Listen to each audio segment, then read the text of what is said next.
ನೀವು ಯಾವ ದೇವರಿಗೆ ಅದೆಷ್ಟೇ ಪೂಜೆ ಮಾಡಿ, ಅದ್ಯಾವ ದೇವರಿಗೆ ಎಷ್ಟೇ ತುಪ್ಪದ ಅಭಿಷೇಕ ಮಾಡಿ, ಅದೆಷ್ಟೇ ಪ್ರದಕ್ಷಿಣೆ ಹಾಕಿ, ಅದೆಷ್ಟೇ ತೀರ್ಥಕ್ಷೇತ್ರಗಳಿಗೆ ಭೇಟಿ ಕೊಡಿ, ಏನೇ ಮಾಡಿ, ಆದರೆ ನನ್ನ ಹೃದಯದಲ್ಲಿ ಒಂದು ಶುದ್ಧತೆ ಇಲ್ಲ.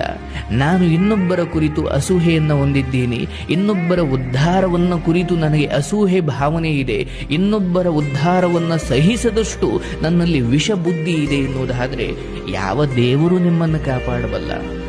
ತಪ್ಪನ್ನು ಒಪ್ಪಿಕೊಳ್ಳೋ ಬುದ್ಧಿ ನನಗಿಲ್ಲ, ಅಥವಾ ತಪ್ಪಾದಾಗ ಒಬ್ಬರನ್ನು ಕ್ಷಮಿಸುವ ತಾಳ್ಮೆ ನನಗಿಲ್ಲ. ಇದು ಯಾವ ಸದ್ಗುಣಗಳೂ ಇಲ್ಲದೆ ನಾನು ದೇವರ ಮುಂದೆ ಅದೆಷ್ಟು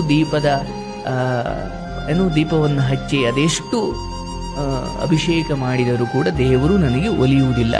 ದೇವರ ಅಸ್ತಿತ್ವ ಇಂತಹ ಸದ್ಗುಣಗಳಲ್ಲಿದೆ ಹೊರತು ದೇವರನ್ನ ಕೇವಲ ಕರ್ಪೂರ ಗಂಧದ ಕಡ್ಡಿಗಳಲ್ಲಿ ಮಾತ್ರ ಕಾಣುವವನು ಮೂರ್ಖ.